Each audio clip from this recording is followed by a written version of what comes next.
Hello friends, welcome back to the new tutorial of the Ruby on Rails. Today we are going to learn about the symbols. Those who haven't subscribed my channel yet, please do subscribe my channel, and if you like the video, please do like, share and comment on my video. Let's get started. Symbols in the Rubies are lightweight, immutable identifiers often used as keys in hashes, method names, or for any purpose where you need a unique unchanging identifier. They are similar to the strings but are more efficient in the terms of memory performance due to their immutability and the uniqueness. What are symbols? A symbol is a constant with a name and an associated value. Symbols are unique and immutable. Once created, a symbol will always have the same object ID. Syntax: symbols are defined using the colon followed by the name. Colon followed by the name. These are the symbols representing the different names or the identifiers. They are not mutable like a strings. Using symbols in the hashes. So here we can see that puts person name output the Alice. So this is how you can get the values of that one with the object. Okay, with the colon with the name. In the hash, symbols, name, age, and the city are used as the keys. This is efficient because symbols are unique and immutable, reducing overhead compared to the strings. Symbols versus strings. Symbols and the strings can be used interchangeably in many cases, but symbols are more efficient when you use identifiers or the keys. Using strings as the keys. Hash with strings. Okay, here you can see that we have mentioned the strings and using the symbols as the keys. So this is how we can define that one. And with the strings, you can go with this one. Okay, hash with strings name and hash with symbols, you have to use the colon. Okay, both hashes work similarly, but the symbols are more memory efficient and performant for the repetitive use of symbols. Method names: symbols are often used for the method names and identifiers. In Ruby, method names are symbols. So here you can see method names are symbols.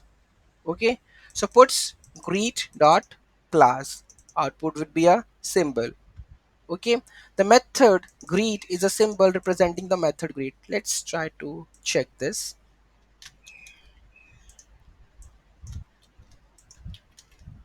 If I try to go with this, what will happen? Symbol. So here you can see output would be the symbol, so it is like a symbol, right? So it defines.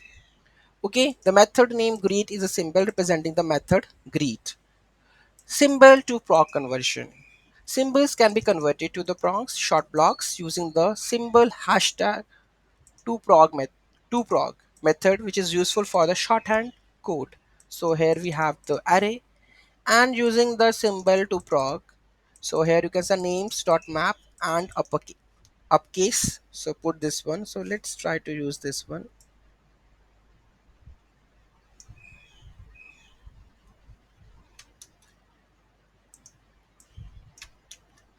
Okay, so we have the array. So let's understand the block of code. And upcase. Here we have and upcase is a shorthand for name dot upcase. Okay, and it converts the symbol upcase into a proc that calls upcase on each method. Okay, symbols are more efficient than the strings and when used repeatedly because of their immutable and only one instance of the symbol exists in a memory.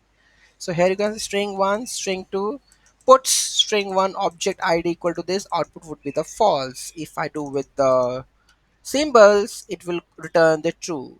The symbols are unique and have the same object ID for the identical symbols, unlike the strings which can be have a multiple instances. Okay.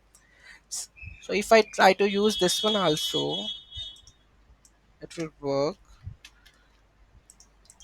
like this. So first one is false because the string matching is if I try to go with this double equal to, then what will happen?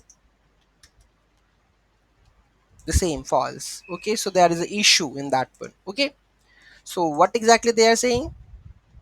Symbols are unique and have the same object ID for the identical symbols, unlike the strings. Symbols in the method arguments. Okay, symbols are often used to represent options or the flags in the method arguments. So configure options, puts option debug, debugging is enabled or debugging is disabled. Here you can see the so configure debug is equal to true, false. According to it, it is enabled or disabled.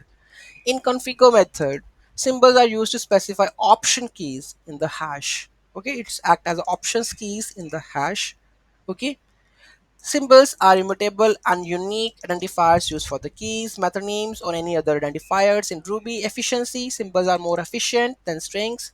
Usage, commonly used in the hashes, method names, or for symbol to proc conversion. Performance, symbols are faster and use less memory than the strings when used repeatedly because only one instance of a symbol is created. So this is all about the symbols. Any doubt, any query in that? Do let me know in the comment section. Thank you so much for watching this video. Have a great day.